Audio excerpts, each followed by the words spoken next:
Selamat datang di acara Inspirasi Bakti Virtual. Kegiatan ini dilaksanakan oleh Bakti dalam rangka peringatan Hari Perempuan Internasional yang diperingati setiap tanggal 8 Maret di seluruh dunia. Tema yang diangkat dalam inspirasi ini tadi sudah disampaikan, temanya adalah mematahkan bias, hadirkan perubahan. Tujuan inspirasi bakti virtual ini adalah untuk berbagi pengalaman, wawasan, dan inspirasi yang mampu meningkatkan kesadaran dan mendorong semua orang untuk mematahkan bias gender yang dialami perempuan di berbagai ranah maupun lingkungan sekitar. Sehingga upaya kesetaraan terhadap perempuan dapat tercapai dan dunia menjadi lebih beragam, adil, inklusif, dan bebas dari bias, stereotip maupun diskriminasi. Perkenalkan, saya Lucia Palulungan yang akan memandu diskusi pada siang hari ini sampai dengan sore. Yang terhormat dan yang kami banggakan, para narasumber dan segenap peserta yang hadir pada siang hari ini, terima kasih atas kehadiran dan partisipasinya dalam diskusi yang keren ini. Sebelum saya memperkenalkan keempat narasumber kita siang hari ini, saya akan mengantar sedikit mengenai tema peringatan Hari Perempuan Internasional tahun ini. Kita ketahui bahwa setiap tanggal 8 Maret kita merayakan Hari Perempuan Internasional dan tahun ini mengangkat tema Break the Bias. Dalam laporan terbaru PBB menemukan bahwa sedikitnya 90% orang, baik itu laki-laki maupun perempuan, memiliki semacam bias terhadap perempuan. Break the Bias dipilih sebagai tema kampanye Hari Perempuan Internasional tahun 2022 karena adanya bias yang mengakar di masyarakat, di mana membuat perempuan sulit untuk maju. Tema kampanye tersebut berusaha mengajak dunia untuk mematahkan semua bias yang ada di lingkungan sekitar, seperti di tempat kerja, sekolah, perguruan tinggi, maupun di komunitas. Nah, sehingga upaya kesetaraan terhadap perempuan dapat tercapai dan dunia menjadi lebih beragam, adil, inklusif, dan bebas dari diskriminasi. Bias gender, diskriminasi terhadap perempuan, dan stereotip masyarakat menjadi penghalang perempuan untuk melangkah maju. Hal ini juga dialami oleh 4 perempuan muda yang hadir pada hari ini yang akan bercerita tentang apa yang mereka lakukan untuk mematahkan bias dan menghadirkan perubahan bagi masyarakat di sekitar mereka. Nah, itulah sekilas tentang tema Hari Perempuan Internasional hari ini. Berikutnya saya akan memperkenalkan 4 orang narasumber yang keren ini yang sudah hadir bersama kita pada siang hari ini.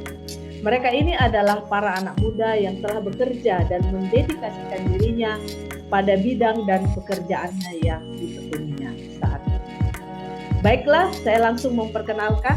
Yang pertama, Nurul Amalia. Ya, Nurul Amalia. Nurul adalah petugas pendamping korban di UPTD PPA Provinsi Sulawesi Selatan. Nurul bekerja sebagai petugas pendamping korban UPTD PPA Provinsi Sulawesi Selatan dan sehari-harinya tentu saja berhadapan dengan perempuan dan anak korban kekerasan dengan berbagai jenis kasus yang ada di sana. Ya. Nurul memiliki peran penting dalam kegiatan pendampingan maupun pemulihan korban. Wah, luar biasa ya. Nurul adalah pendamping korban.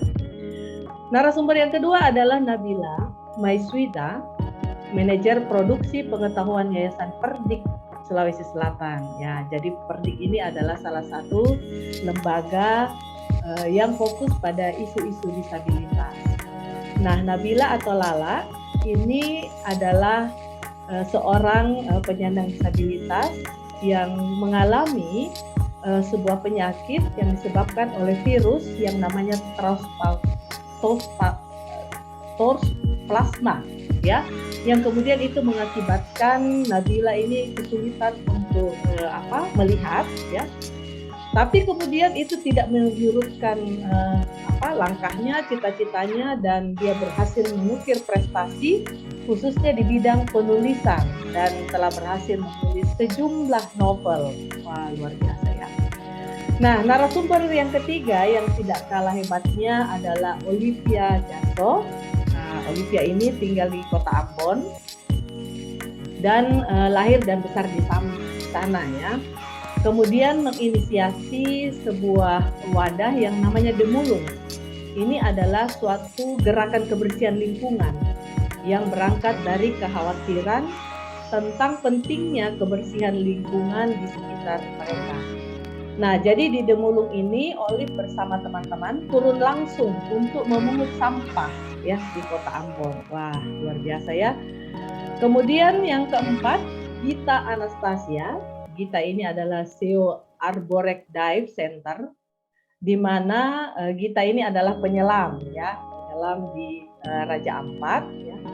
Kemudian sekarang menetap di sana dan mengawali kecintaannya pada dunia diving dan kemudian berhasil mendirikan Arborek Dive Shop ya. Jadi sudah punya toko sendiri ya yang menjual keperluan-keperluan atau peralatan untuk diving. Ya, luar biasa ya hal-hal yang telah dilakukan oleh keempat narasumber kita, dan tentu saja kita semua sudah tidak sabar untuk mendengarkan cerita inspirasi dari mereka. Baiklah, kita langsung saja mendengarkan cerita mereka. Sebelum mempersilahkan para narasumber, saya perlu jelaskan dulu kepada para narasumber bahwa karena ini sifatnya talk show, maka talk show ini akan dibagi menjadi dua bagian dengan ada beberapa panduan pertanyaan yang akan saya sampaikan dan akan dijawab oleh masing-masing narasumber untuk sesi pertama. Lalu kemudian akan ada pertanyaan kedua dan akan dijawab lagi oleh masing-masing narasumber pada sesi kedua.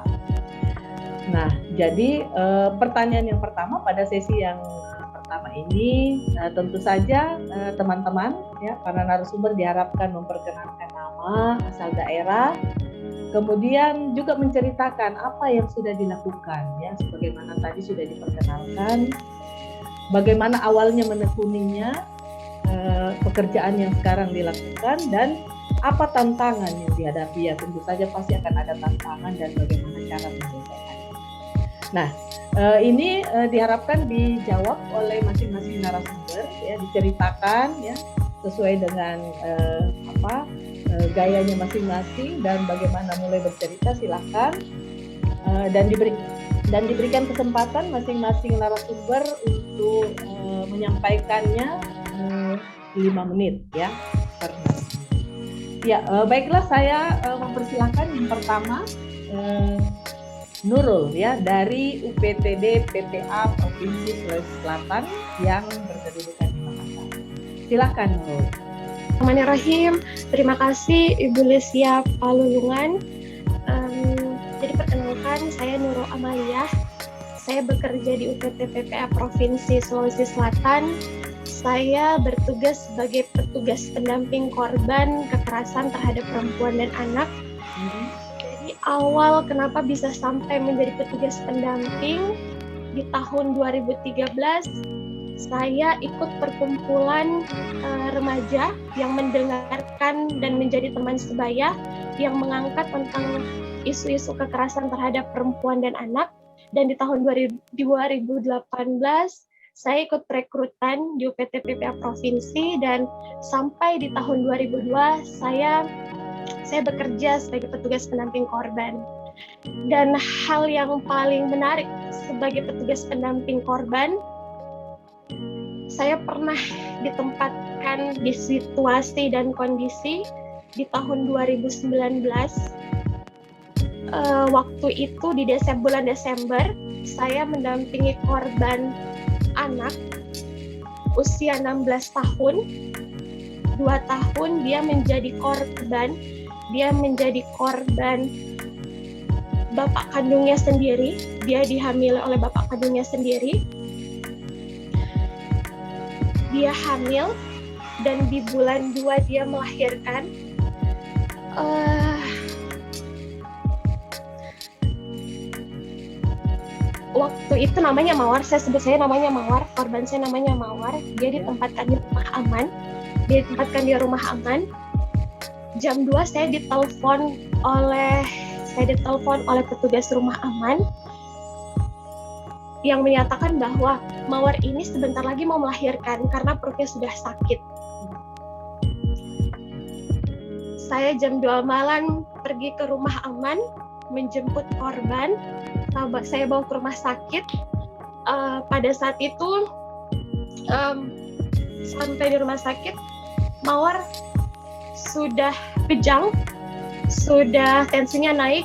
Menurut dokter, Mawar harus dioperasi waktu itu.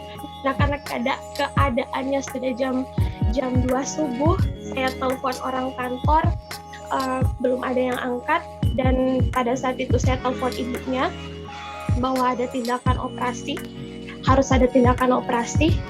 Saya telepon ibunya sekitar jam 3 subuh, jam setengah 4 subuh, saya sampaikan, Bu, Mawar sebentar lagi melahirkan. Dokter menyatakan harus operasi dan meminta persetujuan ibu. Bagaimana? Paling tidak ibu menyatakan setuju melakukan tindakan, nanti saya ngerekam sebagai bukti. Pada saat itu ibunya cuma sampaikan, saya minta maaf karena adat di sini, karena ibu tahu sendiri bahwa pelakunya adalah bapak kandungnya sendiri, karena sesuai dengan adat itu sudah, kami tidak boleh lagi diputuskan, kami tidak boleh lagi bersentuhan dengan dia, walaupun mungkin dia anakku, saya tidak mungkin lagi bersentuhan dengan dia. Pada saat itu saya sebagai petugas pendamping korban harus mengambil sebuah keputusan di mana saya harus bertanggung jawab untuk mengambil keputusan terhadap Mawar. Dokter sudah menyampaikan siapa yang bisa bertanggung jawab karena Mawar ini kondisinya harus dioperasi. Ya, saya cuma bisa bismillahirrahmanirrahim. Saya menandatangani sebuah berkas. Saya menuliskan pernyataan. Saya sebagai petugas pendamping, saya mengambil sebuah tanggung jawab besar sekarang dan saya menandatangani. Saya yang bertanggung jawab kondisinya Mawar. Apapun yang terjadi, lakukan yang terbaik untuk Mawar. Sebelum Mawar masuk di ruang operasi, saya cuma bisa sampaikan sama Mawar perempuan yang hebat, Mawar perempuan anak yang kuat, tidak mudah sampai sejauh ini. Mawar akan melahirkan anak dan ini bukan aib. Mawar kuat, Mawar pasti bisa. Dan ya itu yang bisa saya bagi, itu adalah hal yang paling sampai sekarang adalah hal yang paling membekas sebagai saya petugas pendamping korban, mengambil sebuah tanggung jawab untuk seorang perempuan, untuk seorang korban, untuk masa depannya dia. Oke.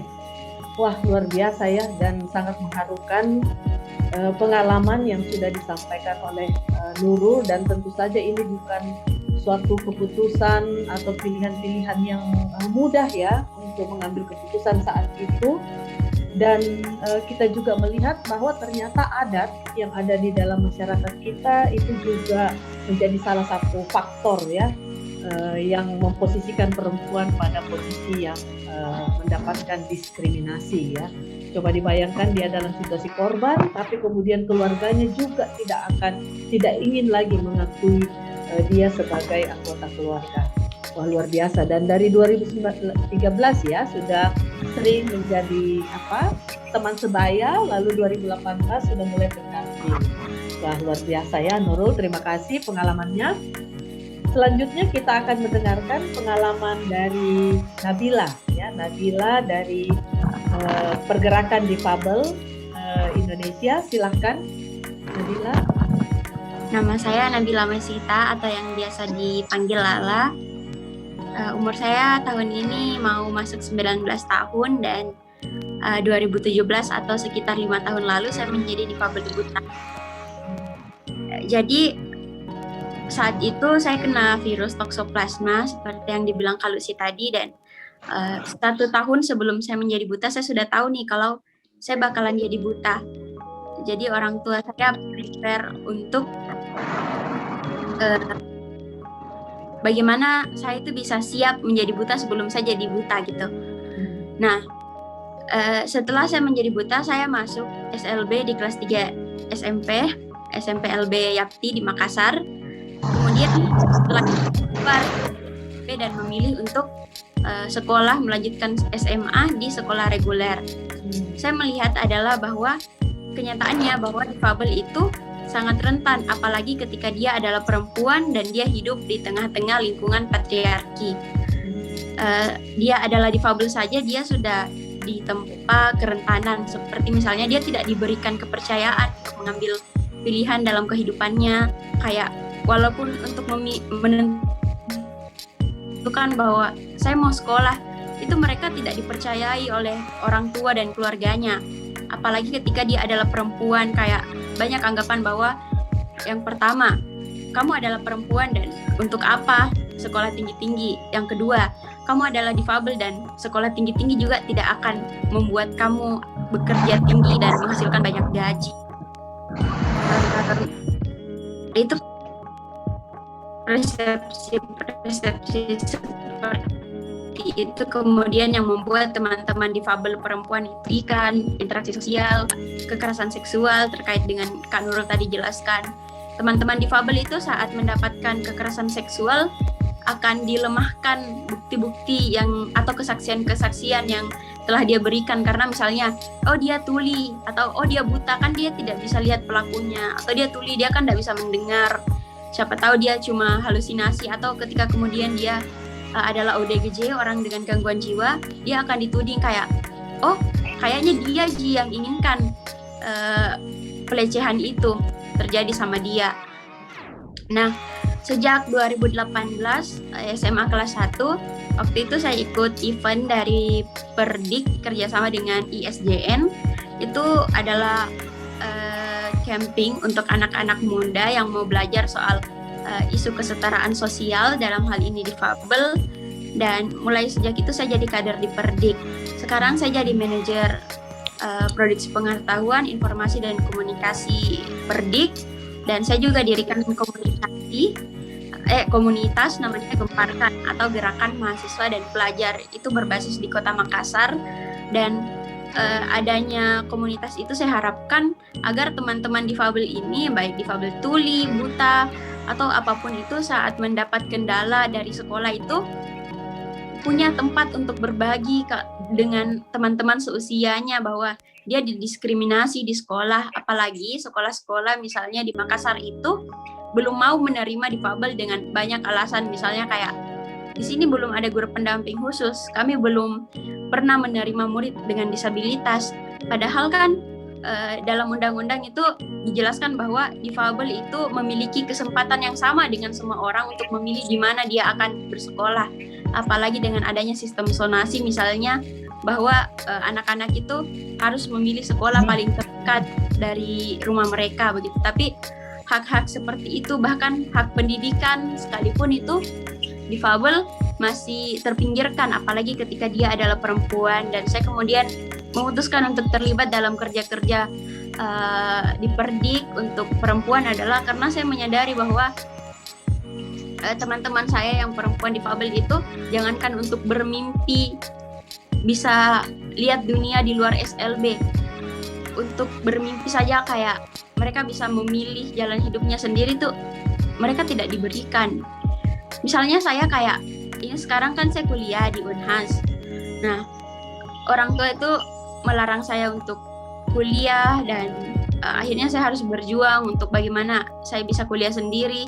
Tapi saya mau membuktikan sama orang tua saya, dan bukan hanya itu, saya mau membuktikan ke junior-junior saya bahwa difabel itu bisa walaupun dia perempuan, walaupun dia difabel, dia tetap bisa untuk bermimpi, bersekolah dimanapun yang mereka mau, untuk kuliah, untuk terbebas dari pelecehan seksual. karena mereka juga punya hak, walaupun mungkin bahkan orang tua dia sekalipun itu tidak memberi dia kesempatan, begitu mungkin Kak. Wow, luar biasa ya Lala. Jadi mematahkan bias ini bukan hanya bias yang ada di lingkungan ya, tapi ternyata dalam keluarga sendiri. Kalau untuk seorang difabel ini mengalami kerentanan yang luar biasa ya, bukan hanya tadi karena persoalan sebagai perempuan, tapi juga karena sebagai difabel. Jadi ini berlapis kerentanannya. Dan dari cerita Nabila ini betul-betul memberi inspirasi kepada kita ya, bahwa semangatnya begitu kuat untuk menunjukkan bahwa Nabila juga bisa ya. Terima kasih Nabila sharingnya. Lanjut kita akan mendengarkan cerita dari Olivia ya. Olivia dari Demulung di Kota Ambon. Silakan Olive. Oke, halo selamat sore semuanya. Di sini Ambon sudah jam berapa nih? Sudah sore. Terima kasih banyak sudah mengundang Olive sebelumnya. Terima kasih sudah bisa ketemu sama teman-teman walaupun masih virtual. Semoga kita punya kesempatan nanti ketemu di suatu hari. Tadi cerita dari teman-teman begitu luar biasa. Olive juga jadi terinspirasi dan jadi punya semangat lebih nih untuk terus berjuang. Walaupun memang perjuangan kita beda-beda ya di bidangnya kita masing-masing, tapi semangatnya tetap sama. Kalau mau cerita sedikit, memang masih sedikit sih ceritanya. Olive kenapa sampai bisa terjun di bidang lingkungan? Memang dari lingkungan juga sih yang membentuk sampai kenapa Olive bisa peduli sama lingkungan. Dari kecil, waktu lahir itu di Maluku Utara, terus juga sempat tinggal di Papua, Jayapura, terus baru pindah lagi ke Ambon. Jadi memang dengan kondisi lingkungan yang berbeda-beda juga akhirnya Olive jadi belajar, lingkungan tuh punya masalahnya masing-masing ya. Tidak semua daerah punya masalah yang sama, masalah lingkungan, tapi dengan karakternya mereka masing-masing. Jadi setelah pindah ke Ambon, makin lihat nih masalah lingkungan khususnya di daerah pesisir, apalagi kita 70%-nya itu daerah pesisir. Jadi masalah sampah itu menjadi masalah yang paling utama. Terus setelah Olive berniat untuk kenapa dia masuk ke komunitas-komunitas lingkungan, akhirnya terjun untuk menjadi tenaga pengajar, volunteer pengajar di sekolah alam, itu sekolah untuk anak-anak pemulung di daerah TPA di sini. Nah, di situ juga setiap harinya melihat truk sampah yang masuk di TPA begitu banyak, dan punya ketertarikan lebih nih untuk mengetahui tentang info-info lingkungan yang ada di kotanya Olive. Nah, setelah menjadi pengajar beberapa waktu, akhirnya punya keberanian untuk membuat atau mengadakan aksi bersih-bersih pantai. Waktu itu masih ajak beberapa teman-teman dan kita melakukan hal bersih-bersih pantai setiap minggunya, melakukan hal yang sama. Ternyata banyak orang yang mau bergabung nih sama kita. Makin kesini makin banyak. Olive juga beberapa kali sering ke daerah-daerah juga, karena memang masalah lingkungan ini paling banyak juga kita temukan di daerah-daerah yang jauh dari infrastruktur atau jangkauan perkotaan. Olive ke sana dan melihat kira-kira masalah apa yang terjadi sih yang paling besar yang membuat permasalahan sampah kok gak selesai-selesai gitu. Paling sering yang Olive temukan dan yang dikeluhkan oleh masyarakat yaitu keterbatasan infrastruktur. Masyarakat sebenarnya ada banyak yang punya kesadaran, tapi karena tidak adanya infrastruktur seperti TPA, pembuangan sampah atau pengolahan sampah yang baik, akhirnya mereka langsung buang sampahnya ke laut dan ke sungai, bahkan kubur. Jadi ini menjadi masalah juga yang Olive lihat. Begitu juga regulasi dan kebijakan yang Olive temukan di sini. Mungkin hampir di semua daerah ketika sharing dengan teman-teman, salah satu masalahnya juga itu berkaitan dengan regulasi dan kebijakan. Kita di sini punya perwali, punya perda, punya undang-undang yang memang mengatur tentang pengelolaan sampah, tapi masalahnya itu tidak ditegakkan dengan baik, tidak dikontrol dengan baik, akhirnya kebijakannya cuma di atas kertas saja, regulasinya cuma di atas kertas. Jadi sampai ke masyarakat tuh tidak ada sama sekali. Itu yang menjadi tantangan tersendiri dan cukup besar juga untuk kita teman-teman yang ada di lapangan. Ternyata kita harus memerangi bukan cuma sampahnya, tapi dari bagian paling atas nih, mulai dari pemerintahan, mulai dari masyarakat, sampai di bagian terkecil. Dan berikut informasi yang kurang merata. Ini juga masih dialami banyak tempat, bukan cuma di Maluku ya, tapi di lokasi-lokasi yang memang jauh dari internet. Kita tahu media sosial sekarang punya pengaruhnya begitu luar biasa, begitu besar. Banyak informasi yang kita temukan juga di media sosial, tapi banyak saudara kita yang belum terjangkau dengan informasi tersebut. Ketika Olive dan rekan-rekan ke daerah-daerah mungkin yang susah sinyal dan lampu saja masih belum nyala, belum ada, ini informasi-informasi tentang pentingnya menjaga lingkungan tuh masih sangat minim. Jadi kita masih terbatas dengan tenaga, masih terbatas dengan informasi, sampai masih butuh waktu lama juga yang harus memberikan informasi tentang pentingnya jaga lingkungan ini untuk masyarakat. Akhirnya berjalannya waktu terus-menerus dengan kegiatan kita bersih-bersih lingkungan. Dari awalnya Olive, terus Olive mengajak ada 4 orang teman cowok semua, Olive sendiri perempuan di situ, dan sekarang kita sudah sekitar 150 orang volunteer yang tergabung di Demulung. Ini aksi-aksi kita setiap minggunya. Sekarang sudah jadi 2 minggu sekali, karena di 2 minggu yang lainnya itu kita ada sosialisasi edukasi, ada program-program yang kita jalankan juga di beberapa daerah. Banyak bahasa yang Olive temukan, mungkin teman-teman juga sempat, Olive yakin di sini semuanya sudah peduli dengan lingkungan, tapi mungkin awal-awalnya kita masih berpikir kalau bersih-bersih pantai, angkat sampah terus, gak bakalan habis, orang tetap buang sampah. Ya memang itu juga yang kita rasakan gitu di lapangan. Setiap saat angkut sampah itu bisa sampai 300-400 kilo, bisa sampai 30 karung, bahkan trash bag. Di waktu yang bersamaan juga sampah yang datang ke laut itu bisa lebih dari itu. Tapi yang Olive temukan ternyata bukan sampahnya yang berkurang, tapi perubahan itu yang terjadi di generasi, bahkan perilaku dari teman-teman yang gabung di aksi bersih-bersih itu. Jadi kita belum sadar kalau kita belum terjun langsung ke lapangan atau belum merasakan dampaknya. Itu yang Olive dan teman-teman juga rasakan. Teman-teman yang awalnya belum peduli, tapi mereka ketika ke lapangan lihat langsung kondisi pantainya kita tuh seperti ini, kondisi masalah lingkungan kita tuh seperti ini. Akhirnya mereka jadi punya kepedulian dan mau merubah walaupun sedikit, tapi lama-lama pasti akan menjadi perubahan yang besar juga.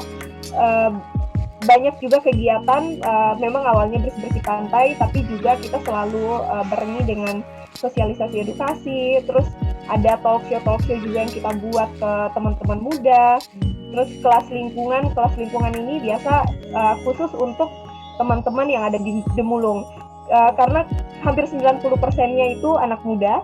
Kita juga pengen bekali anak-anak muda ini bukan cuma dengan pengetahuan lingkungan, tapi juga dengan kemampuan-kemampuan lain yang bisa berguna untuk mereka, seperti public speaking, terus pembelajaran yang lain pun mereka dapat di Demulung. Jadi teman-teman ini di kampusnya mereka juga bisa berkembang, bukan cuma tahu tentang menjaga lingkungan, dan juga kolaborasi dengan pemuda gereja, pemuda masjid. Ini penting sekali karena di lokasi-lokasi tertentu kita terbatas dengan tenaga, terbatas dengan biaya juga. Tapi dengan kolaborasi, Olive yakin teman-teman di daerah itu yang bisa membuat perubahan di daerahnya mereka.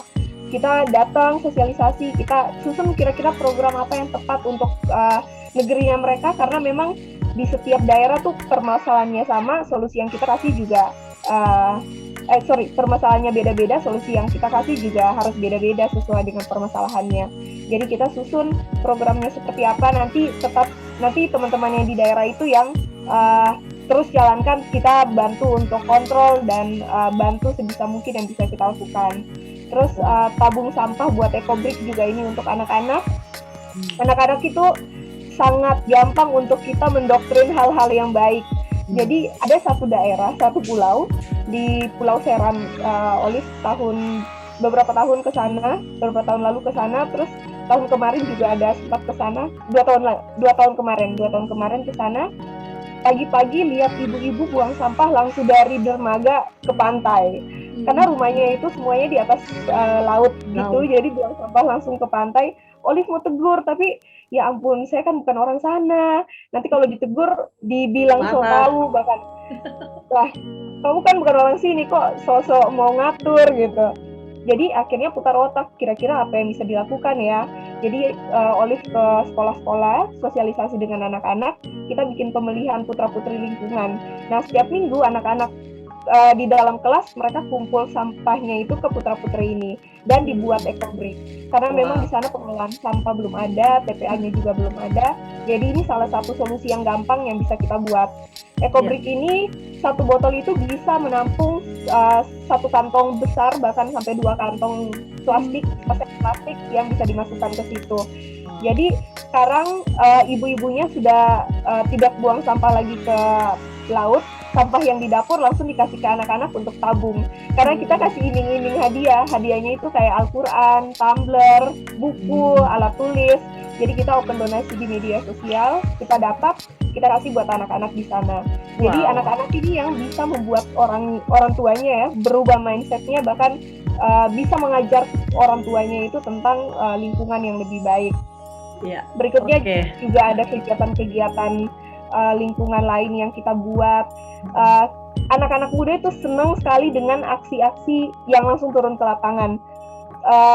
Karena Olive juga banyak sekali komunitas yang Olive tergabung di situ, jadi belajar, ternyata buat komunitas, buat satu wadah yang nyaman untuk anak muda itu seperti apa sih.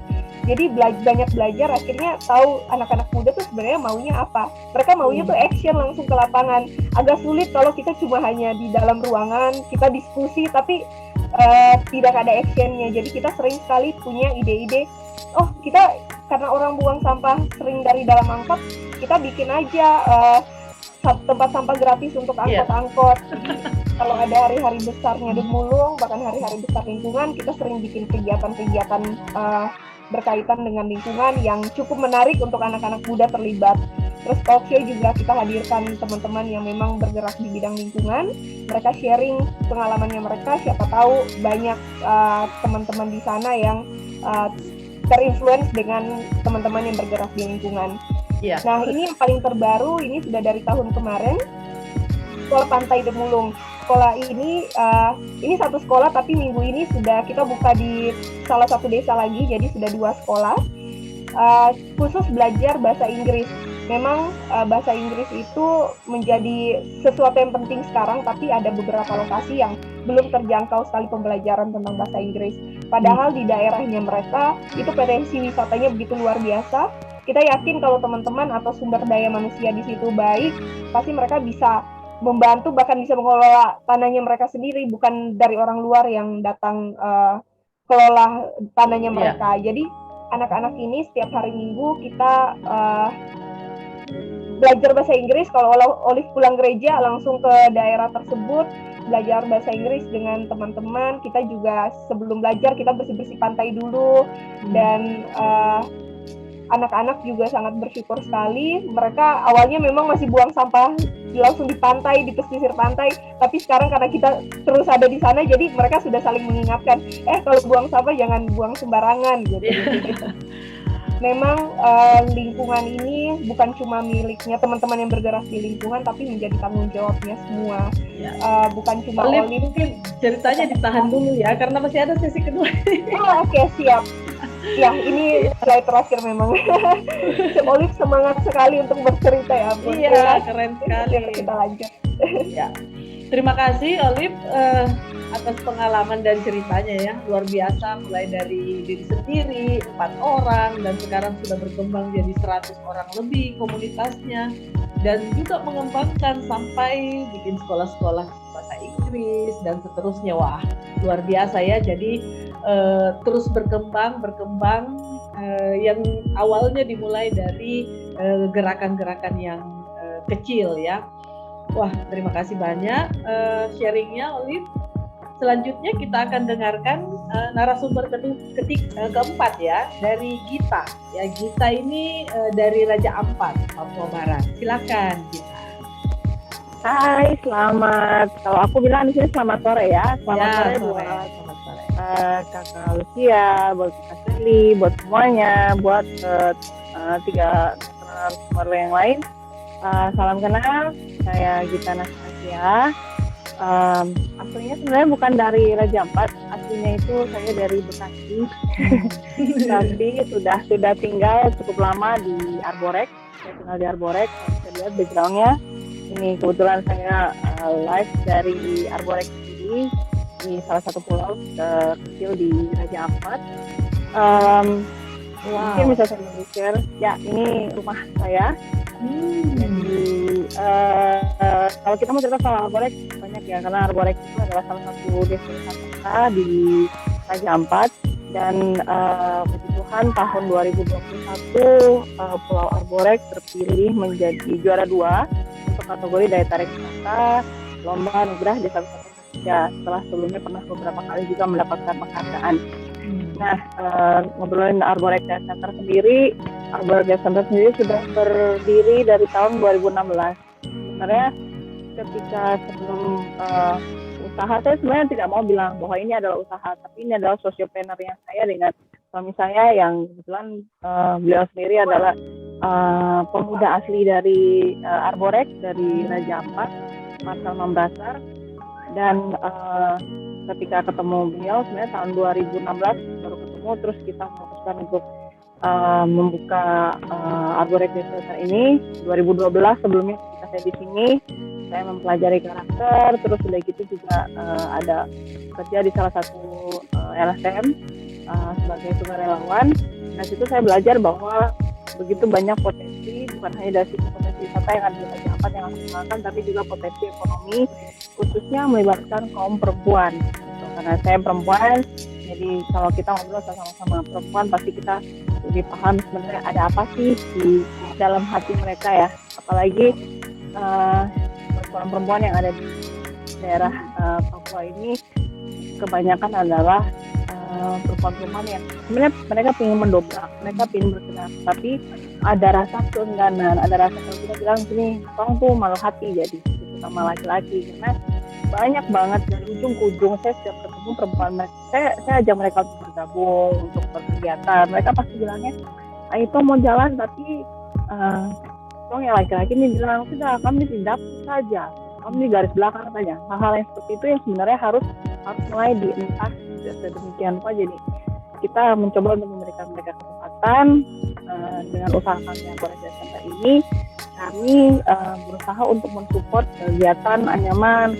Jadi anyaman yang ada di kampung kita ini memang sudah ada dari dulu, tapi kami berusaha untuk mempromosikan anyaman ini kepada tamu-tamu kami. Lalu juga kami juga berusaha untuk mencoba membantu mereka untuk membuat modifikasi produk. Jadi entah itu dari bentuk, entah itu dari warna, segala macam, dan juga mempromosikan melalui sosial media yang kami sudah buat, melalui website, melalui sosial media seperti Instagram, Facebook, gitu.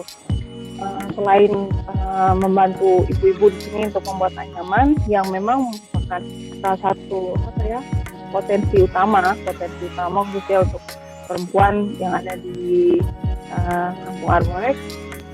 Material yang didapatkan juga bukan material yang cukup mudah didapatkan, tapi memang bisa didapatkan di sini, tapi untuk membuat atau memproses dari nol sampai hingga menjadi barang yang ada sekarang teman-teman lihat di gambar ini, itu cukup membutuhkan proses.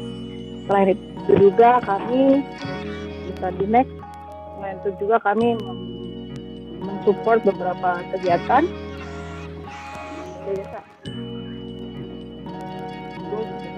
Jadi kami mengajak teman-teman khususnya wisatawan yang datang kami mencoba mereka nih memiliki background pekerjaan seperti apa. Misalnya waktu itu ada salah satu tamu kami yang dia backgroundnya adalah sebagai chef, sebagai koki di negaranya. Kami minta dia untuk share keterampilannya dia memasak kepada ibu-ibu pemilik homestay, ibu-ibu yang bekerja di homestay, karena kampung kami ini memiliki kurang lebih 9 homestay. Jadi kami mengajak si turis ini untuk memberikan ilmunya sedikit, membagikan ilmunya kepada ibu-ibu yang memiliki homestay di sini. Lalu juga yang di bawah yang ada duduk dengan mama, itu orang bule, kebetulan dia salah satu customer kami yang waktu itu kurang lebih stay di Arborek itu 1 bulan, dan dia mau belajar membuat anyaman dari nol, benar-benar dari nol, hingga akhirnya jadi kopi hasil buatannya dia sendiri. Dan itu merupakan salah satu apresiasi yang cukup membanggakan bagi kami, karena jarang-jarang ada yang mau benar-benar dari nol sampai barang jadi. Lalu juga kami juga mengajak wisatawan untuk belajar beberapa kebudayaan yang ada di kampung kami juga. Nah, kalau ini salah satu yang sekarang sedang kami fokuskan adalah pelajaran bahasa Inggris. Sebenarnya pelajaran bahasa Inggris bukan hanya untuk anak-anak, tapi juga teman-teman di kampung kami ini ada beberapa guide, baik dive guide yang sudah kita certified, dan juga beberapa local guide yang kita coba dekati, kita coba ajarkan mereka untuk berkomunikasi dalam bahasa Inggris dan memiliki keberanian untuk tampil, keberanian untuk berbicara di depan umum, khususnya di depan tamu. Karena biasanya kalau di sini kalau kita misalnya mau minta mereka untuk bicara di depan tamu, mereka suka ya, aduh kamu sudah, jadi saling dorong gitu. Tapi syukurnya sekarang sudah ada beberapa orang yang sudah mulai berani. Next, Kak. Nah, ini beliau ini salah satu customer awal kami, dan kalau bisa dilihat itu perahunya adalah perahu kami awal berjuang dengan Arborek Dive Center kami, karena kami tahu bahwa proses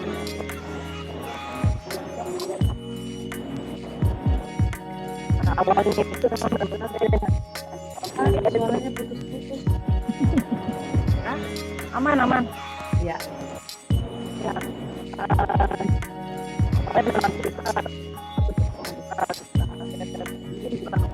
Gita, suaranya tidak jelas. Mungkin lebih dekat mic-nya. Aman kok, Kak. Sudah. Itu ada videonya kayak enggak kan? Nggak ada video kan? Nggak ada, kok nggak ada video.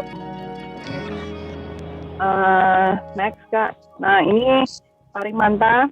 Jadi mungkin buat teman-teman yang di luar sana bertanya, ini apa? Terus apa hubungannya dengan perempuan, apa segala macam. Parimanta adalah salah satu hewan yang dilindungi di Raja Ampat dan juga di dunia sebenarnya. Dan dengan bangga saya bisa bilang bahwa salah satu inisiator atau salah satu penggerak kelompok kerja perlindungan Parimanta yang ada di kampung kita adalah saya, seorang perempuan gitu. Dan ini puji Tuhan bisa mengajak teman-teman perempuan lain, khususnya di dalam kita punya kampung sendiri dan juga di beberapa lokasi kampung di Raja Ampat untuk ikut sama-sama dengan kita menjadi terlibat penuh dalam perlindungan Parimanta dan hiu yang ada di Raja Ampat.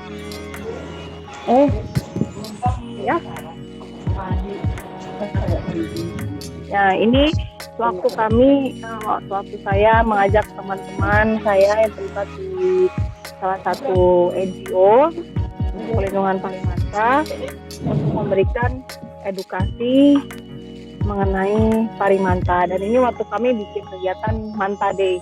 Jadi kami mengajak anak-anak untuk terlibat. Walaupun mereka sudah tahu Parimanta, tapi kita ajak mereka untuk terlibat dan lebih memahami kenapa sih Parimanta dilindungi, kenapa sih Parimanta tidak membahayakan sebagainya. Gitu. Next, Kak. Ini salah satu turis yang senang banget bermain sama anak-anak.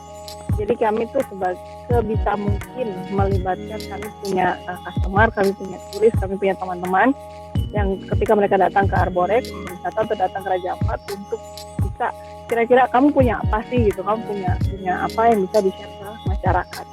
Itu supaya masyarakat yang ada di kampung atau yang ada di beberapa tempat di Raja Ampat itu bisa ketika turis pulang bukan hanya mereka terima uang atau terima keuntungan, tapi mereka punya sesuatu yang bisa mereka simpan dan mereka bisa bagikan ke orang lain.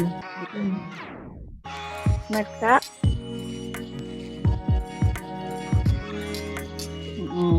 Ini lucu banget. Yang di bawah ini kami ajak anak-anak di sekolah kita untuk naik ke kapal liveaboard, jadi kapal pinisi gitu.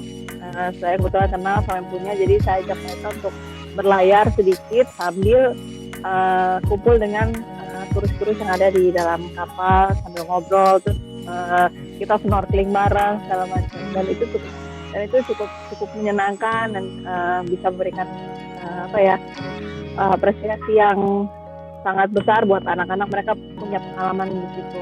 Dan yang di atas ini namanya Darius, dia sekarang sudah lulus SD, SMP, sekarang dia SMP kelas 3, dan sekarang dia dapat beasiswa di Magelang. Waktu itu kita support dia untuk mendapatkan sertifikasi diving, dan dia adalah diver termuda di Raja Ampat yang kita berhasil certified. Jadi dia usianya 10 tahun. Waktu 10 tahun kita sudah kasih sertifikat, dan ya syukurlah dia menjadi diver termuda. Dan itu bukan kami yang paksa, tapi kami hanya bertanya. Ternyata jawabannya dia simpel banget. Dia bilang, habis saya lihat Om dan Tante, maksudnya saya lihat Om dan Tante kalau menyelam itu macam lihat barang apa di bawah. Ternyata saya snorkeling, saya lihat banyak barang di bawah, banyak yang bagus-bagus. Tom juga pengen menyelam supaya Tom bisa jaga laut. Itu kalimat-kalimat itu yang itu jadi sedih ya, jadi emosional ya. Jadi hal-hal tersebut yang bikin kami membuat kami terus terpacu semangatnya kalau bisa mencetak dari lain. Ini waktu kami mengadakan clean up di kampung, kita libatkan anak-anak, kita juga tidak paksa, tapi mereka sangat semangat sekali, sama seperti Mbak Olive. Anak-anak itu kalau diajakin dalam tanda kutip kotor-kotoran tuh mereka semangat sekali, mereka senang sekali, dan mereka adalah guru terbaik bagi orang tuanya mereka. Gitu. Next, Kak.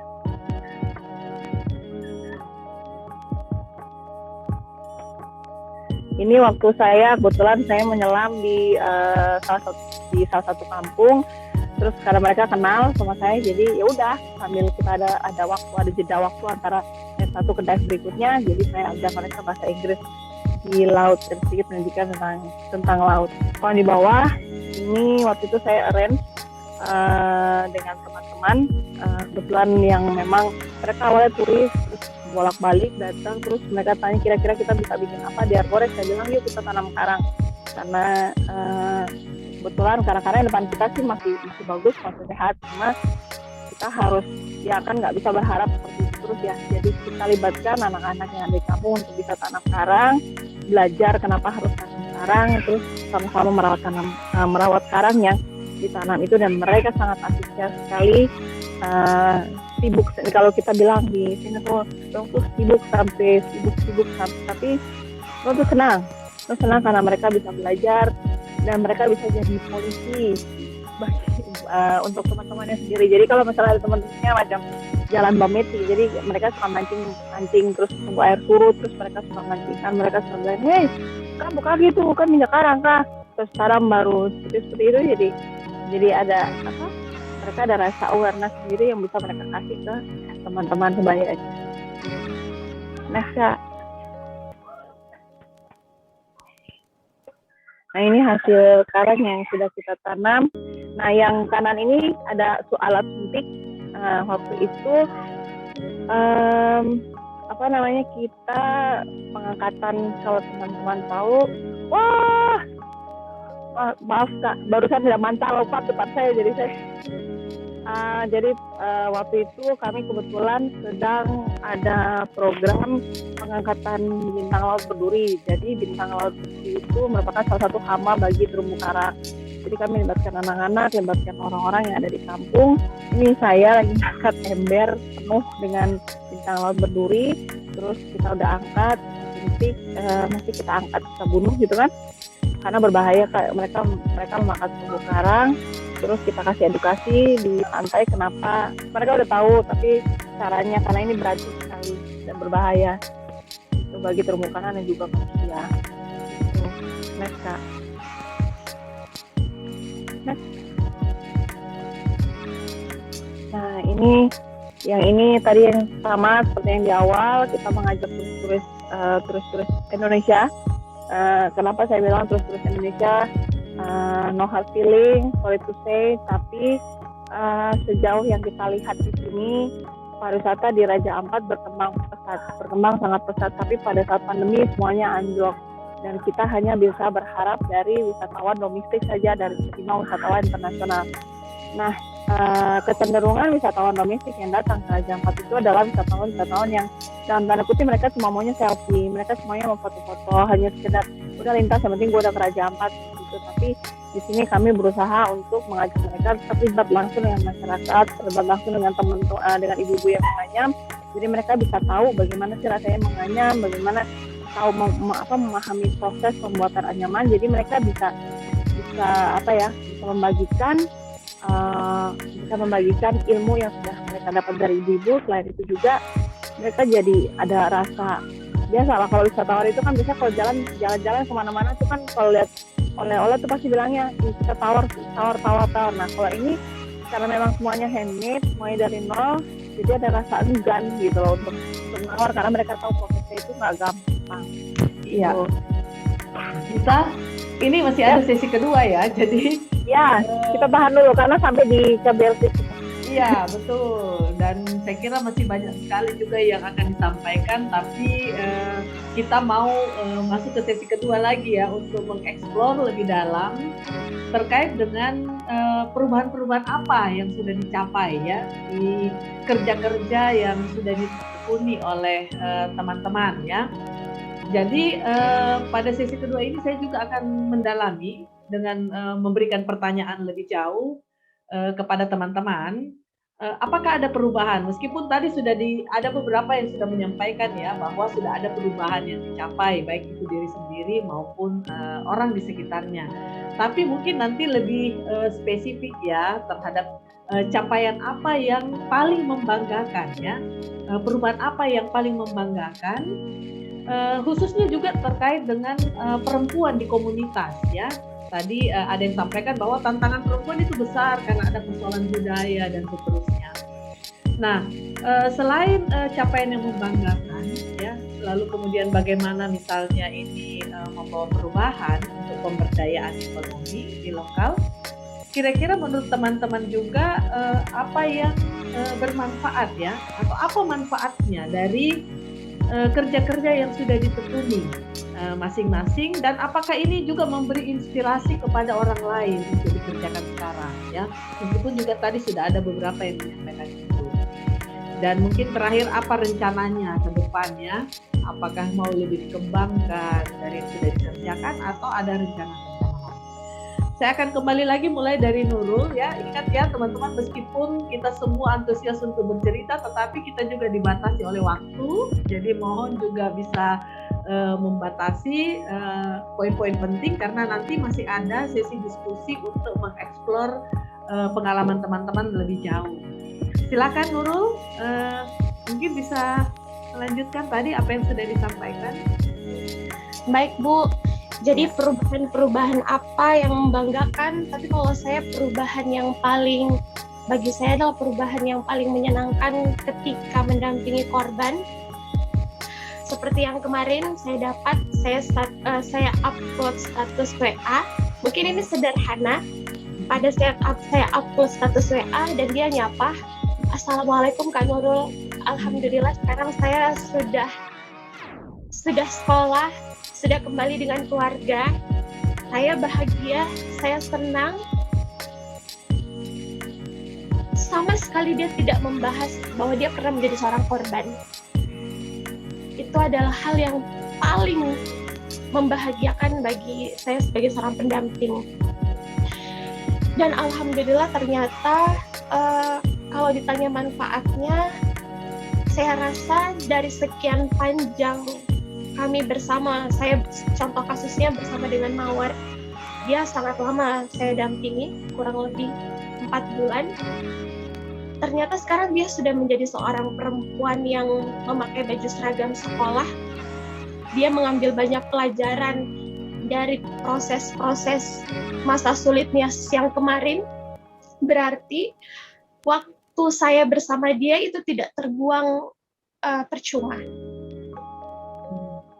Ya semoga yang membanggakan sebenarnya alhamdulillah saya bisa diberikan kesempatan bisa berbagi cerita pada hari ini, dan mudah-mudahan apa yang saya ceritakan bisa menginspirasi buat Bapak Ibu, buat teman-teman sekalian, dan rencana saya untuk di tahun 2022 mudah-mudahan bisa tercapai karena kasus semakin meningkat. Di tahun 2022 ini dibuka dengan kasus kekerasan seksual dialami kebanyakan remaja 13 tahun. Jadi saya berencana untuk lebih mensosialisasikan di sekolah-sekolah bagaimana tahu kekerasan, bentuk-bentuk kekerasan, dan bagaimana menghadapi kalau kita sudah mendapatkan kekerasan. Karena di kepolisian ya memang dia itu perempuan Bu, pacaran Ji, mungkin dia sama-sama mau Ji. Nah tapi kan tidak semuanya seperti itu, makanya kita semua harus mensosialisasikan ini biar menjadi pengetahuan. Dan yang kedua, saya ingin membuat sosialisasi kepada bapak-bapak khususnya di kecamatan di Makassar. Saya pengen tunjukkan peran sebagai seorang perempuan itu tidak mudah. Menjadi seorang ibu, menjadi seorang istri itu tidak mudah. Jadi bukan hanya sosialisasi ke perempuan-perempuan, tidak. Saya ingin membuat sosialisasi kepada bapak-bapak bahwa bapak-bapak itu harus berterima kasih berkali-kali kepada seorang perempuan dan ibu, karena perempuan itu adalah hebat dan tidak mudah. Dan rencana saya juga mudah-mudahan tercapai. Saya ingin menjadi Menteri Pemberdayaan Perlindungan Perempuan dan Anak. Wah, dan ya. Itu yang saya bisa bagi pada hari ini. Terima kasih Bu Lucy, saya dikasihkan kesempatan. Semoga menginspirasi semuanya. Iya, terima kasih Nurul. Saya kira ini sangat menginspirasi ya. Dan teman-teman, sekedar kita ketahui bahwa kasus terakhir yang juga baru-baru ini viral ya, di mana Nurul hampir saja ya menjadi korban pemukulan dari pelaku ya, dan itu saya kira heboh dan viral di berbagai media online. Ya, semangat Nurul, terima kasih sudah menginspirasi dan yang membanggakan karena korban bisa survive ya, menjadi seorang survivor dari kasus-kasus yang sudah dialami. Baik, selanjutnya saya minta kepada Lala ya, silakan Lala. Apa yang membanggakan, apa yang menginspirasi orang lain, silakan diceritakan. Oke Kak, terima kasih. Jadi dulu itu teman-teman difabel, jangankan yang perempuan, bahkan yang laki-laki itu mindsetnya selalu adalah ketika misalnya dia adalah orang buta, dia akan sekolah di SLB dan dia akan jadi tukang pijat, dia akan belajar bagaimana caranya menjual keripik. Dan kita lihat di mana-mana di Indonesia akan ada palang yang bertuliskan panti pijat tunanetra atau kayak tukang jahit daksa gitu. Jadi kayak teman-teman itu dikelompokkan dengan sekolah khusus berdasarkan apa yang bisa dikerjakan mereka menurut para pemangku kebijakan. Jadi teman-teman tidak bebas bercita-cita hendak jadi apa, karena sejak kecil di sekolah-sekolah khusus, sekolah luar biasa itu mereka sudah diajarkan akan jadi apa mereka. Jadi kayak yang tunadaksa diajar untuk menjahit, yang tunanetra diajar untuk memijat dan segala macamnya. Hal-hal yang coba saya suarakan, misalnya kayak teman-teman itu bisa sekolah di luar SLB, teman-teman itu bisa kuliah di luar jurusan pendidikan luar biasa. Perubahannya yang saya lihat di Makassar itu sudah banyak teman-teman yang kalau mau kuliah itu bisa memilih jurusannya dengan merasa bebas dan bahagia. Jadi mereka tidak, kalau mau kuliah tidak tidak valid, tidak default harus kuliah di jurusan pendidikan luar biasa. Jadi mereka sudah berpikir untuk nanti saya mau jadi apa? Saya harus kuliah jurusan apa biar cita-cita saya itu tercapai. Dan akhirnya di tahun ini, tahun lalu misalnya, waktu angkatan saya itu ada 6 difabel buta perempuan yang mendaftar SBMPTN dan 4 diantaranya lulus. Dan tahun ini saya terus mendorong teman-teman junior kalau saya bisa, saya perempuan, saya difabel, dan saya difabel total teman-teman. Jadi 2017 penglihatan saya mulai mengabur, dan 2018 saya mulai totally blind, tapi saya bisa kuliah, saya bisa kemana-mana, saya bisa belajar walaupun dengan cara yang lain. Dan saya mau junior-junior saya itu yakin bahwa mereka juga bisa. Nah, adanya krisis kepercayaan diri oleh teman-teman difabel perempuan itu yang menurut saya sampai sekarang itu harus berusaha untuk saya kikis, dan caranya ya dengan cara menunjukkan bahwa saya atau mungkin nanti bakalan banyak lagi perempuan difabel di Makassar atau di Indonesia yang bisa sekolah, bisa berkeluarga, bisa bercita-cita, dan bisa bekerja. Dan itu bisa menjadi contoh ke teman-teman saya bahwa mereka juga bisa. Walaupun mereka difabel, walaupun mereka perempuan, mereka tetap punya hak yang sama sebagai warga negara. Selain itu, Kak, saya juga kan suka menulis. Nah, saya manajer produksi pengetahuan di Perdik, dan kami tuh suka menghimpun tulisan-tulisan teman-teman, bukan hanya difabel, kayak aktivis difabel misalnya, dan kami terbitkan di media kami namanya Ekspedisi Difabel, dan teman-teman bisa cari di Google misalnya. Banyak sekali cerita-cerita, entah itu soal perempuan yang dia dilarang sama keluarganya untuk keluar dari rumah, dan dia merasa bahwa hidupnya hanya berkutat di rumah. Cerita-cerita seperti teman-teman yang tidak bisa atau mungkin dia tidak percaya diri untuk bercita-cita karena tidak mendapat dukungan itu, saya harapkan akan terkikis dari waktu ke waktu. Begitu mungkin, Kak. Makasih.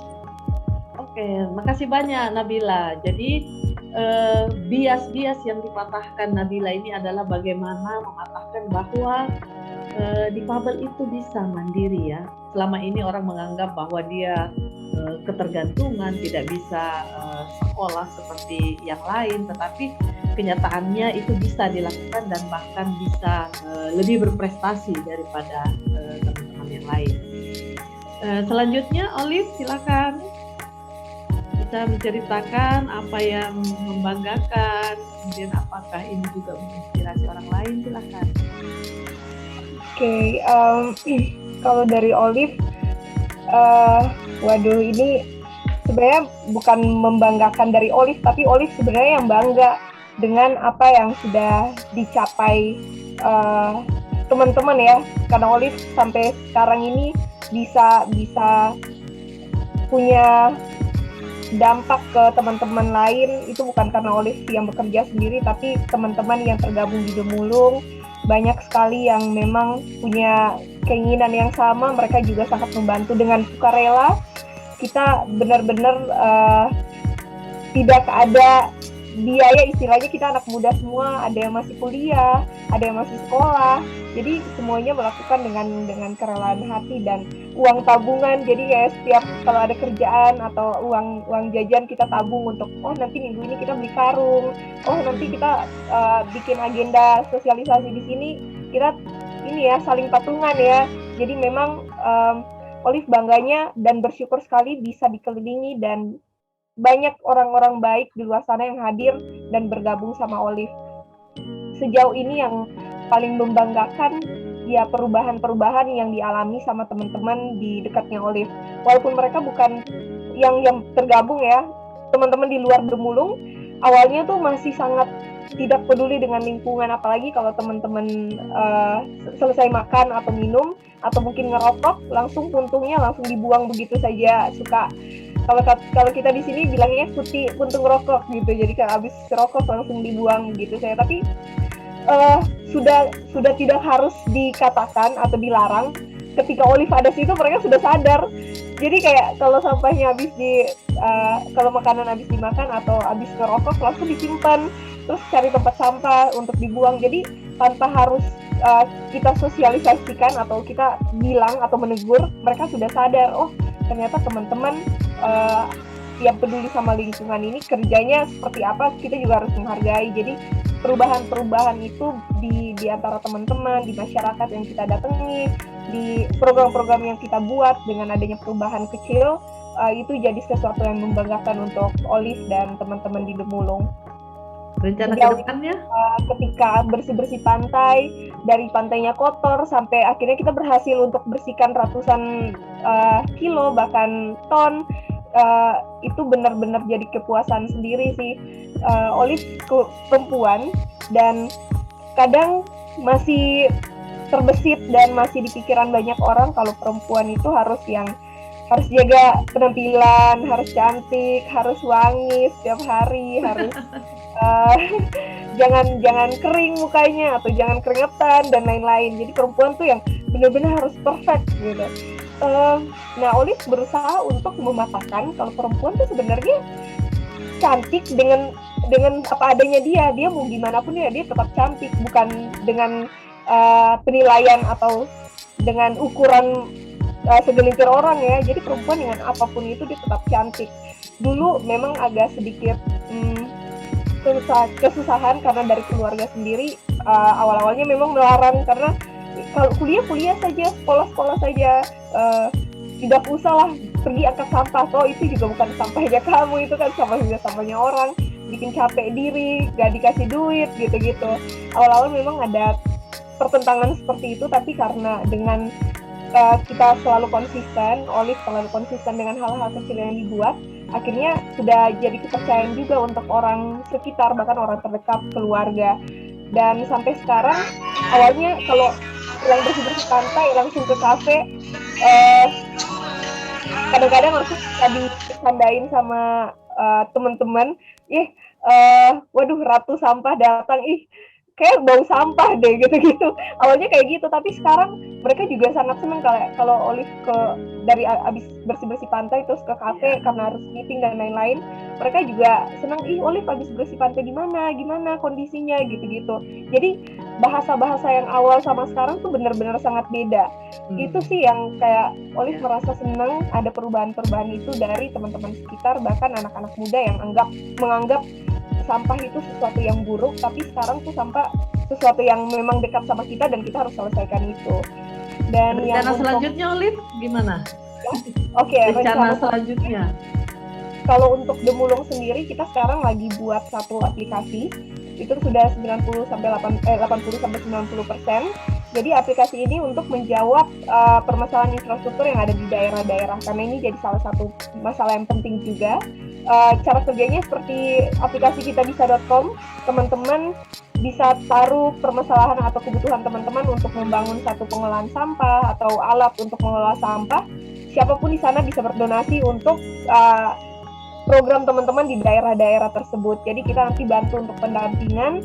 Jadi untuk Demulung memang itu sekarang yang kita lagi buat dan mungkin dalam tahun ini sudah bisa terlaksana dan bisa dijalankan. Kalau untuk Olive pribadi, Olive pengen sekali belajar terus di lingkungan. Jadi semester depan mungkin sudah lanjut sekolah di UGM ambil ilmu lingkungan.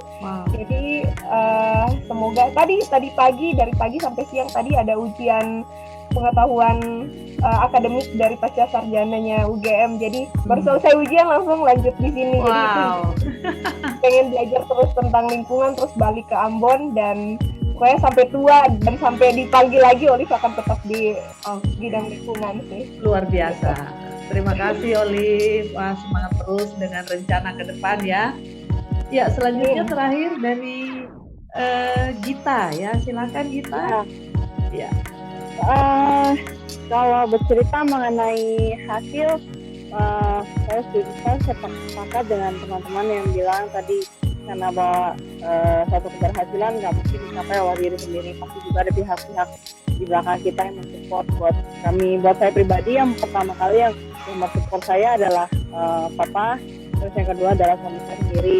Dan yang kalau dibilang challenge-nya di sini, jujur mungkin Olive juga, kalau Olive mungkin dari Ambon, jadi sama-sama orang Ambon, mungkin sedikit kali Alicia ngerasain dampaknya, tapi kalau saya dari Jawa, saya dari Bekasi, terus ketika turun ke sini, saya harus berhadapan dengan orang-orang Papua, orang-orang Raja Ampat, dan cukup menantang karena sekalipun kita sudah menjadi bagian dari keluarga mereka, tetap saja mereka masih saja menganggap bahwa saya ini bukan dari sini. Nah, yang batas-batas hal yang seperti ini yang saya sangat rasakan sekali, terlebih pada waktu kita melaksanakan sebuah program, sebuah kegiatan, terus juga melibatkan perempuan, mereka tuh sering malah bilang, kok nih bikin kegiatan begitu macam, kok nih sebentar nih mau bolos saja, karena kan kita juga ajak perempuan untuk belajar menyelam, gitu kan,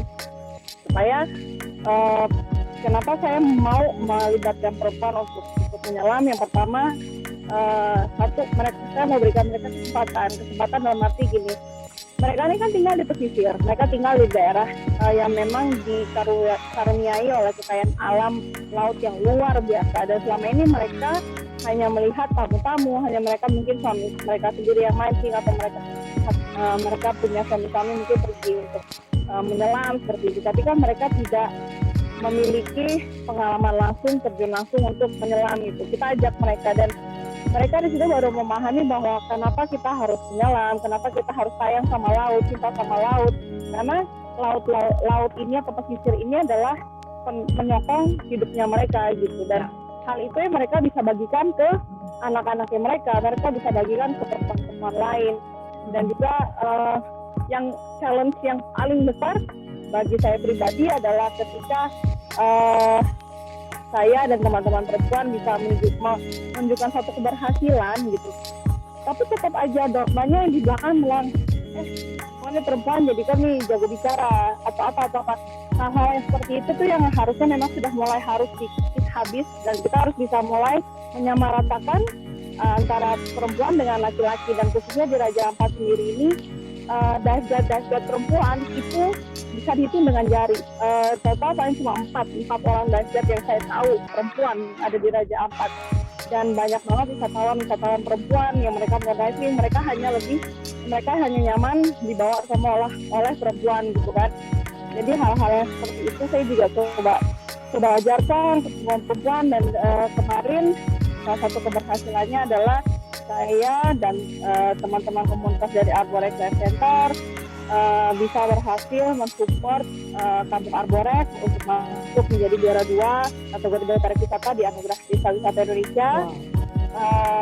Dan mensupport ini bukan dalam hal materi, tapi mensupport dalam hal swadaya. Dalam arti mereka bisa bergerak dengan mereka punya kinerja mereka sendiri, hasil usaha mereka sendiri, dan ya itulah hasilnya seperti itu. Tapi Kak, jujur dari hasil itu pun itu masih banyak banget yang tadi Olive bilang, orang-orang banyak bicara di luar, bilang saya ini bukan orang Arborek, tapi kenapa kok harus tampil apa segala macam. Tapi saya orangnya nggak mau pusing bareng begitu. Saya nih karena saya ingat sekali apa yang dibilang sama orang tua saya, kalau kau mau maju ya kau dengar yang baik-baik saja, kalau kau dengar yang negatif nanti kan tidak akan maju-maju. Jadi hal-hal ke depannya gimana Gita? Kalau rencana ke depannya, sekarang kurang lebih sudah hampir 2 tahun, saya dengan teman-teman membentuk komunitas penyelam perempuan Raja Ampat, yang isinya memang bukan hanya penyelam perempuan, tapi juga yang non-penyelam. Nah, kita bulan kemarin, kita mengadakan training of trainer khusus untuk perempuan. Jadi kami mengambil 30 orang perempuan, kurang lebih dari 6 kampung. Kita training untuk menjadi champion di masing-masing kampung mereka dalam bidang konservasi dan lingkungan hidup. Jadi kita berikan edukasi di situ. Dan minggu lalu kami baru selesai dari 3 kampung untuk menerjunkan mereka turun di masing-masing kampung mereka untuk mengajar anak-anak dan bapak-bapak, kaum bapak. Jadi bukan hanya perempuan lagi, tapi sudah terjun ke sana. Itu luar biasa tuh. Mereka ngomong gini, kami kusu belajar molo-molo, sekarang nih kusu berani ajar kita orang kayak begini. Baru yang saya senang ada satu kalimat yang saya senang sekali sampai hari ini, saya setiap kali ingat itu menjadi dasar semangat saya untuk terus bisa bantu mama-mama dong yang di sini. Mereka bilang gini, terapa toh kau pikir nih kita nih tempat tuh hanya di dapur saja, baru kalau di dapur kau tidak makan, gimana kalau kau tidak ada cara itu kau tidak bisa dapat anak. Aduh Tuhan, barang begitu tuh ya itu sudah gitu. Jadi itu yang buat saya tuh saya semangat sekali gitu terus ajak ibu untuk bergabung gitu. Iya. Terima kasih Gita, ceritanya luar biasa ya, capaian teman-teman semua yang sudah disampaikan, bagaimana itu kemudian menginspirasi banyak orang yang kemudian membawa perubahan ya, bukan hanya pada diri sendiri tetapi juga kepada masyarakat secara luas. Mungkin kita tutup saja ya, kita akhiri saja diskusi kita pada sore hari ini. Dan untuk kesempatan terakhir saya akan memberikan kesempatan kepada setiap narasumber kita untuk menyampaikan apakah quote atau closing statement-nya yang bisa menginspirasi kita, mensupport kita untuk melakukan hal-hal yang sama untuk mematahkan bias bagi perempuan. Silakan. Saya mulai dulu dari Gita. Ya, silakan Gita. Dari saya, asik pertama. Enggak, kalau dari saya, quote saya yang pertama adalah perempuan itu punya dua arti. Perempuan adalah yang mulia. Jadi kita sebagai perempuan adalah hal yang paling mulia yang diciptakan oleh Tuhan. Kita sebagai perempuan harus bangga sama diri kita sendiri. Bahwa menjadi seorang perempuan itu adalah multi talenta.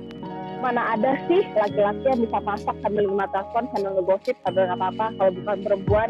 Jadi manfaatkan segala sesuatu yang ada dalam diri kita, potensi kita, apapun itu. Kalau memang itu hal yang baik, kita bagikan ke orang lain. Dan jangan pernah takut bila ada yang menentang, bila ada halangan di depan. Itu hanya batu loncatan bagi perempuan itu untuk bisa naik ke level berikutnya. Jadilah perempuan yang maju, jadilah perempuan yang bisa menginspirasi. Terima kasih Gita. Sama-sama. Olive, silakan Olive. Oke, ini ada satu quotes dari film Sistarasi, dan Olive sangat merasa terinspirasi dari quotes ini dan selalu juga sampaikan buat teman-teman. Dia mengatakan seseorang tidak bisa melakukan semua hal, tapi seseorang bisa melakukan sesuatu. Nah, sesuatu itu teman-teman yang tahu potensinya di mana, teman-teman yang tahu kemampuan teman-teman itu di mana. Jadi fokus di situ dan terus jalankan sebaik mungkin. Kebetulan Olive di lingkungan, terus Kak Gita dengan di kelautan, laut, Nabila dan Kak Nurul di bidang teman-teman masing-masing. Itulah yang harus difokuskan. Dan satu lagi, jangan kompetitif, tetap kolaboratif. Ini penting sekali ditekankan dan diingat sama teman-teman muda, karena memang semangatnya masih berkoar-koar. Kadang-kadang juga kita merasa pengen selalu di depan, tapi ternyata kalau kolaborasi itu jauh lebih baik supaya kekuatan kita jadi lebih besar. Jadi itu saja mungkin Olive sampaikan buat teman-teman semua. Terima kasih. Terima kasih Olive. Silakan Nabila. Ya Kak, Lala mau tips salam aja untuk semua teman-teman difabel perempuan dimanapun yang mungkin sekarang masih ada di dalam rumah dan berpikiran bahwa mereka tidak bisa kemana-mana, tidak bisa jadi apa-apa, bahwa walaupun mungkin keluarga tidak jadi support system yang baik, walaupun kita nggak dipercaya bahkan oleh orang tua sendiri, walaupun bahkan sekolah menolak kita, teman-teman harus percaya kalau selalu ada orang baik yang percaya kalau kita bisa. Gitu aja Kak. Terima kasih. Oke, terima kasih Nabila. Silakan Nurul. Masih mute? Ya. Baik, masalah perempuan dan anak adalah masalah kita bersama. Sebarkan cinta, jauhkan kekerasan. Terima kasih. Terima kasih Nurul, singkat, padat, dan jelas. Ya, baik Ibu Bapak dan teman-teman sekalian, demikianlah diskusi kita hari ini, dan saya tidak akan menyimpulkan, tetapi intinya bahwa dari cerita-cerita narasumber kita bisa mengambil pelajaran bahwa untuk mematahkan bias kita harus memulai dari sendiri-sendiri, kemudian mengembangkannya lebih jauh dalam keluarga, komunitas, dan bahkan pihak-pihak lain yang lebih luas.